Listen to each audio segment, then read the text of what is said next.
ढोल नगाड़ों के साथ, फूल मालाओं और फूल वर्षा के साथ आपने इस परिवर्तन यात्रा का स्वागत किया, अभिनंदन किया। इसके लिए मैं आपका बहुत बहुत आभार व्यक्त करता हूं। साथियों, जो पत्रकार साथी आए हुए हैं, मैं अपनी बात शुरू करने से पहले पत्रकार साथियों से एक बात कहना चाहूंगा कि जब हमने ये परिवर्तन यात्रा शुरू करी थी तो लोगों ने इस परिवर्तन यात्रा पे बहुत नुक्ताचीनी करी थी। कोई ये कहता था कि ये परिवर्तन यात्रा 4 दिन नहीं चलेगी, कुछ लोग कहते थे 40 दिन नहीं चल पाएंगे। आज मुझे 4 महीने और 25 दिन हो गए। हरियाणा प्रदेश के अंदर 24 फरवरी से इस परिवर्तन पद यात्रा की शुरुआत हुई थी। 62 विधानसभा क्षेत्र से होकर के आया हूं और उसके साथ साथ 2650 किलोमीटर का सफर भी तय किया है। 1350 से ज्यादा गांव के लोगों से मिलकर के आया हूं। जो लोग नुक्ताचीनी करते थे, जो कहते थे परिवर्तन यात्रा फैल हो जाएगी, इससे प्रदेश में कोई परिवर्तन नहीं आने वाला, मैं पत्रकार साथियों से कहना चाहूंगा कि एक बार आप जो आज हमारे बड़े बुजुर्ग, नौजवान साथी, माताएं, बहनें जो इतनी बड़ी संख्या में आए हुए हैं, अपना कैमरा एक बार इनके ऊपर घुमाओ। मैं इनसे पूछूंगा कि क्या आप परिवर्तन करना चाहते हो? अगर चाहते हो तो दोनों हाथ खड़े करके कहो कि परिवर्तन चाहते हैं। बोल के कहो परिवर्तन चाहते हैं। परिवर्तन चाहते हैं।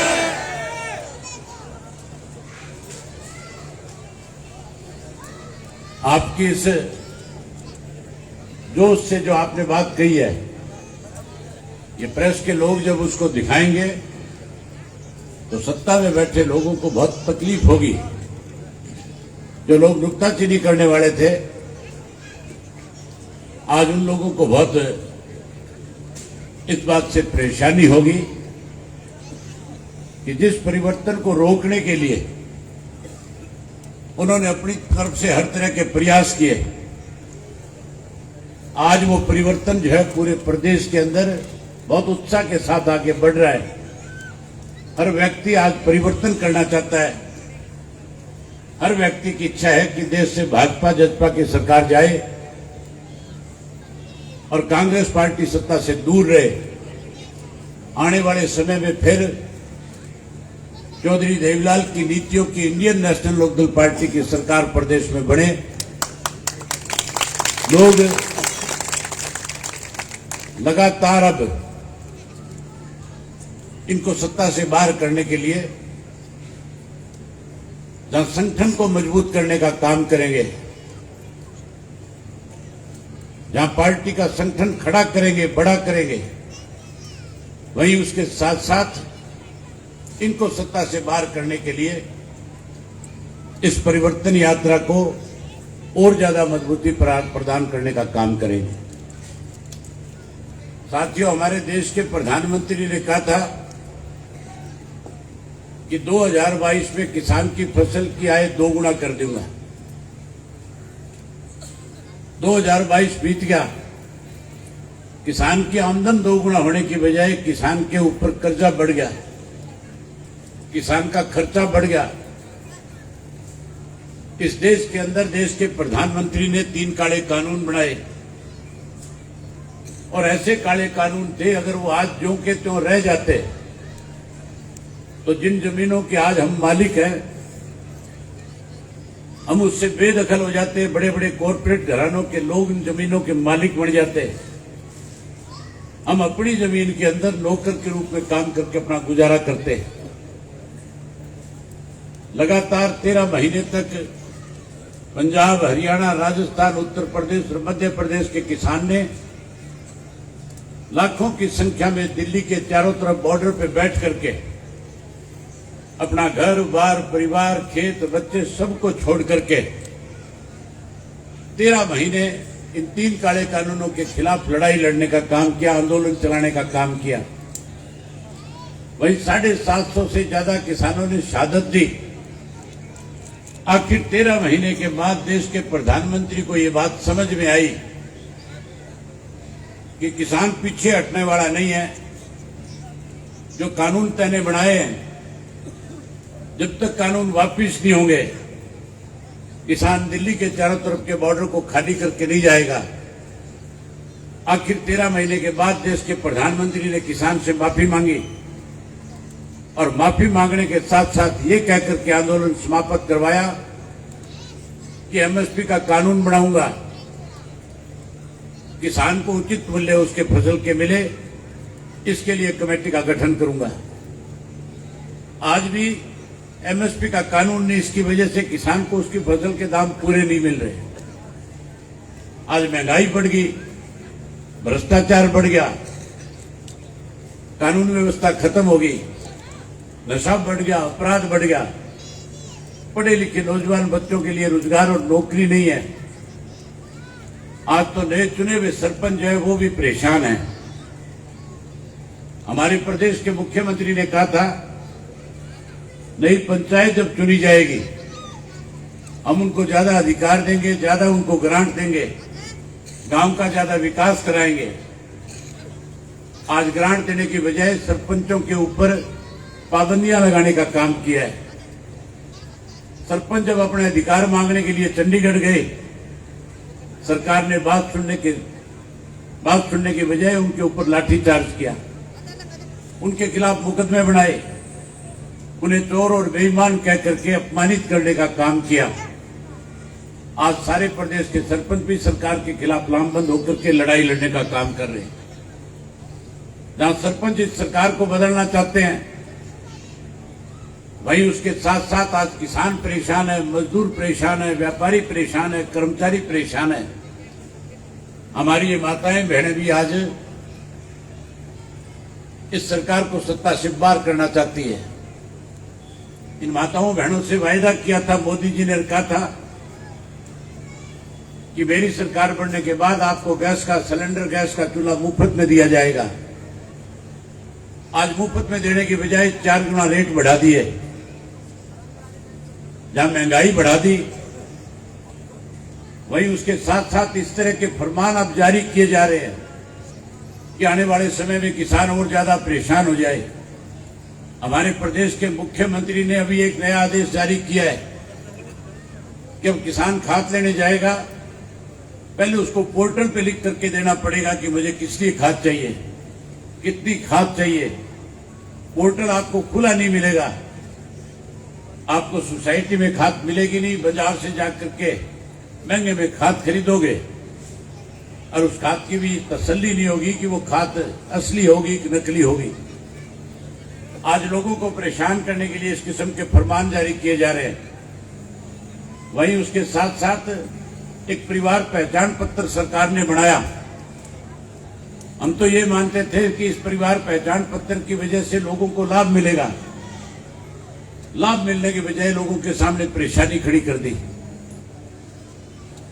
आज बड़े बुजुर्गों को जो पेंशन चौधरी देवीलाल ने 100 रुपये माहवार शुरू करी थी, तो पेंशन हर साल बढ़नी चाहिए थी, जो पेंशन हर साल नहीं बढ़नी चाहिए थी, इन्होंने नहीं बढ़ने की बजाय 5 लाख बुजुर्गों की पेंशन काटने का काम किया। जहां 5 लाख बुजुर्गों की पेंशन काटी, वहीं गरीब आदमी के 9 लाख के पीले कार्ड काट दिए। 1100 रुपए आपसे ये कह करके लेने शुरू कर दिए कि जिसके पास आधार कार्ड है वो पैन कार्ड के साथ लिंक कराओ, और आधार कार्ड को पैन कार्ड के साथ लिंक कराने जाते हो 1100 रुपए लगते हैं। ऊपर से ये भी कहते हैं कि जो लिंक नहीं कराएगा उसको 10,000 रुपया जुर्माना करने का काम करेंगे। गरीब आदमी जो 2 रोटी के लिए मजदूरी करता है, उसका पैन कार्ड का कोई संबंध नहीं है। पैन कार्ड तो उन लोगों के लिए बनाए गए जो इनकम टैक्स भरने का काम करते हैं, जो बड़े बड़े कारखाने वाले लोग हैं, जिनके पास अथाह पैसा है, लेकिन केवल कैसे परेशान किया जाए इसके लिए इस तरह के आदेश जारी किए। जब ये पेंशन काटी गई थी, हरियाणा की विधानसभा का सेशन आ गया था और सेशन आने के बाद मैंने मुख्यमंत्री से विधानसभा में पूछा था कि चौधरी देवीलाल ने जो 100 रुपए पेंशन बुजुर्गों को मान सम्मान की दी थी, आज वो पेंशन बढ़नी चाहिए थी। ये जेजेपी वाले वहां पे बैठे थे, मैंने इनसे पूछा था कि आप कहते थे 5100 रुपए कराएंगे, आज बुजुर्गों का अपमान किया जा रहा है, पेंशन काटी जा रही है। चौधरी देवीलाल की दी हुई पेंशन को आज सरकार काट करके कहीं ना कहीं बुजुर्गों का अपमान कर रही है। आप लोगों ने चौधरी देवीलाल का फोटो लगा करके लोगों के बीच में जाकर के वोट मांगे थे। आप कहते थे चौधरी देवीलाल की नीतियों को बढ़ाएंगे। अगर आप लोगों में थोड़ी सी भी गैरत है तो फिर आपको भी मेरे साथ खड़े होकर के मुख्यमंत्री पे इस बात के लिए दबाव बनाना चाहिए कि बुजुर्ग की पेंशन जो है, जो कटी है, उसको बहाल किया जाए। लेकिन साथियों, एक ने भी हिम्मत नहीं करी किसी ने किस बात का विरोध कर दे। विरोध इसलिए नहीं कर सकते थे कि अगर विरोध करते तो सरकार से बाहर हो जाते, सत्ता से बाहर हो जाते। केवल सत्ता के लालची लोगों ने चौधरी देवीलाल की नीतियों को भी बीजेपी के गिरवी रखने का काम किया। जहां आने वाले समय में अगर आप परिवर्तन करोगे, आने वाले समय में फिर चौधरी देवीलाल की नीतियों की सरकार प्रदेश में बढ़ाओगे, तो फिर आज जो बुजुर्गों की पेंशन काटी जा रही है, आज जो अपमान किया जा रहा है, हम उन बुजुर्गों को पेंशन जो है ब्याज के साथ उनके घर लौटाने का काम करेंगे, घर में भेजने का काम करेंगे। चौटाला साहब ने परिवर्तन यात्रा शुरू करने से पहले कहा था कि जब गांव में लोगों से मिलो, खुल करके पूछना कि परिवर्तन करना चाहते हो कि नहीं चाहते हो। आपने तो पहले ही फैसला कर रखा है कि परिवर्तन करना चाहते हो। एक बार फिर आपसे जानना चाहता हूं, परिवर्तन करना चाहते हो? जहां परिवर्तन करना चाहते हो वहां इंडियन नेशनल लोकदल पार्टी पे विश्वास और भरोसा करते हो कि नहीं करते हो? विश्वास भी करते हो। आप लोगों ने विश्वास व्यक्त किया, आप लोग आने वाले समय में जब सरकार बना दोगे तो सरकार बनने के बाद जहां बुजुर्गों की पेंशन कटी हुई उनको उनके घर तक भेजने का काम करेंगे, वहीं उसके साथ साथ नई पेंशन बनाने का भी काम करेंगे। और नई पेंशन जो है, जो चौधरी देवीलाल ने 100 रुपए से शुरू करी थी, जो आज 2750 हुई है, ये कहते थे 5100 करेंगे, ये तो नहीं बना सके, लेकिन हम उस पेंशन को 7500 रुपया करके बुजुर्गों का मान सम्मान करने का काम करेंगे। जहां 7500 पेंशन करेंगे, वहीं आज हमारा पढ़ा लिखा नौजवान जो है हताश है, निराश है, आज उसे रोजगार नहीं मिल रहा, नौकरी नहीं मिल रही। आज हमारे पढ़े लिखे बच्चे माँ बाप पे इस बात के लिए प्रेशर बनाते हैं, कहते हैं जमीन बेच दो, हमें विदेश में जाना है। हम अपने बच्चों के लिए इस तरह की सुरक्षा की गारंटी देंगे। हम पढ़े लिखे नौजवान को विदेश जाने की बजाय हरियाणा प्रदेश के अंदर रोजगार और नौकरी देने का काम करेंगे। हर घर से एक पढ़े लिखे नौजवान को, चाहे बेटा है बेटी है, हर हालत में उसको रोजगार और नौकरी देने का काम करेंगे। जहां उसको नौकरी देंगे, कोई नौकरी से वंचित रह जाएगा, उसे 21,000 रुपया बेरोजगारी भत्ता देकर के उसका भी मान सम्मान बढ़ाने का काम करेंगे। हमारी ये माताएं बहनें बैठी है, मोदी कहता था गैस का सिलेंडर मुफ्त में दूंगा, मोदी जी ने तो नहीं दिया। माताएं बहनें अगर फैसला कर लेंगी कि हमने सरकार को बदलना है, परिवर्तन लेना है, नई सिरे से चौधरी देवीलाल की नीतियों की सरकार बनानी है, तो फिर सरकार बनने के बाद आपको हर घर के अंदर हर महीने की पहली तारीख को सरकार की तरफ से गैस का सिलेंडर मुफ्त में दिया जाएगा। जहां आपको गैस का सिलेंडर मुफ्त में देंगे, वहीं उसके साथ साथ 1100 रुपया हर गृहिणी के खाते में उसकी रसोई बढ़िया चले, उसके लिए भी देने का काम करेंगे। साथियों, ये परिवर्तन जो है कोई मुश्किल काम नहीं है। आप घर में और गांव में बैठे बैठे परिवर्तन कर सकते हो। आप टेलीफोन पे एक दूसरे से बात करके परिवर्तन ला सकते हो। आप बाजार से सामान खरीदते हुए परिवर्तन करवा सकते हो। परिवर्तन के लिए केवल एक काम करो, जब सवेरे उठ के अपने बड़े बुजुर्गों का मान सम्मान करते हो, राम राम करते हो, जब उनसे आशीर्वाद लेते हो, तो आशीर्वाद लेते लेते उनको कहो परिवर्तन करो। क्या कहोगे? परिवर्तन करो। परिवर्तन करो। जेजेपी तो खत्म होगी कि रह रही है अभी भी? जेजेपी खत्म होगी। जो बची खिची जेजेपी थी, आज सारे के सारे युवाओं ने फिर ज्वाइन कर लिया। मैं जो युवा साथी आज पार्टी ज्वाइन किए, उन सबका भी बहुत स्वागत करता हूं, अभिनंदन करता हूं। मैं उन युवाओं से उम्मीद करूंगा कि वे सरकार का पतन करने में बहुत बड़ी भूमिका निभाने का काम करेंगे। बहुत बड़ा परिवर्तन करने में बड़ा योगदान देने का काम करेंगे। वही उसके साथ साथ कोई कांग्रेस वाला मिल जाए, कोई बीजेपी वाला मिल जाए, उसको साथियों 3 दफा कहो परिवर्तन करो, परिवर्तन करो, परिवर्तन करो। दिन में 20-30 बार मिलेगा, जितनी दफा मिले उतनी बार 3-3 दफा कह दो। ज्यादा दफा कहोगे परेशान हो जाएगा। परेशान होने के बाद जब घर जाएगा तो घर में जाके घरवाली को ये नहीं कहेगा चाय बना दे, रोटी बना दे, फिर वो भी कहेगा परिवर्तन करो, परिवर्तन करो, परिवर्तन करो। परिवर्तन आएगा कि नहीं आएगा? आज से 10 दिन पहले की बात है, मैं नरवाड़ा विधानसभा क्षेत्र के गांव में था। फ्रेंड गांव से सत्ताखेड़ा गांव की तरफ जा रहा था। 11 साढ़े 11 बजे का कार्यक्रम था। माताएं बहनें भी थी। मैं जब जा रहा था, रास्ते में कार्यक्रम खत्म करके मुझे 20-25 माताएं बहनें मिली। मैंने उनसे पूछा कि आप कार्यक्रम में नहीं आई? कहने लगी हम तो सत्संग कर रही थी। मैंने उनसे पूछा सत्संग के लिए कोई जगह है आपके पास? कहने लगी गांव में कोई जगह नहीं है। कभी मंदिर में जाकर के करती हैं, कभी किसी के दरवाजे में बैठ करके करती हैं, कभी पेड़ की छाया में बैठ करके भी सत्संग करनी पड़ती है। आपके गांव में सत्संग करते हैं कि नहीं करते हैं? आपके गांव में भी सत्संग करते हैं। कोई सत्संग की जगह है तुम्हारे पास? सत्संग के लिए कोई जगह नहीं है। चौधरी देवीलाल ने बैकवर्ड की चौपाल बनाई। चौधरी देवीलाल ने शेड्यूल कास्ट की चौपाल बनाई। चौधरी देवीलाल ने स्कूल बनाए, वाटर वर्क्स बनाए, सड़कें बनाई, अनेक ऐसे काम किए जिसकी वजह से आम लोगों को लाभ मिला।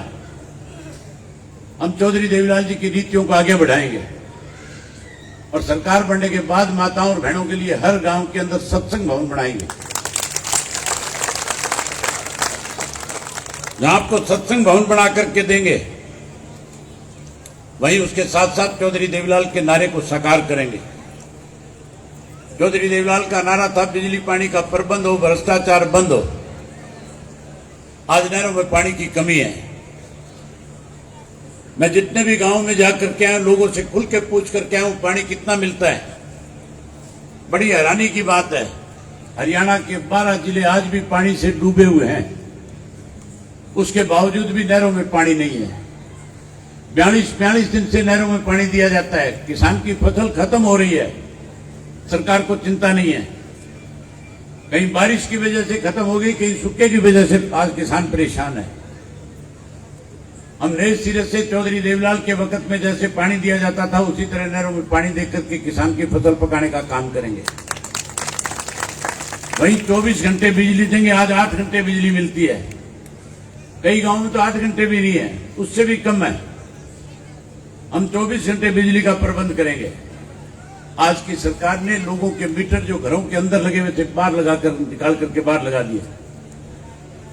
बिजली के बिल ज्यादा आने लग गए। जहां बिल ज्यादा आता है वहां बिजली कम दी जाती है। बिजली कम मिलती है कि नहीं मिलती है?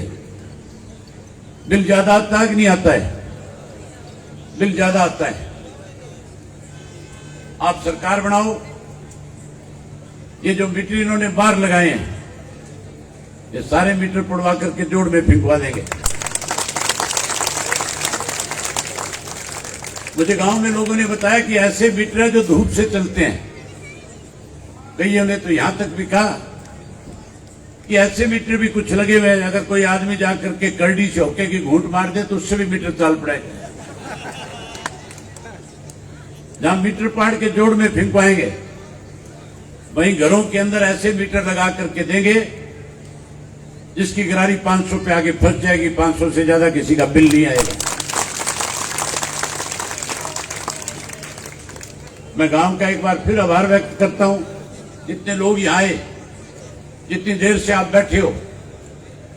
जो उत्साह और जोश आप में है, मैं एक बात दावे के साथ कह सकता हूं कि हम सन 1987 को दोहराएंगे, फिर से इंडियन नेशनल लोकदल पार्टी को सत्ता में लेके आएंगे।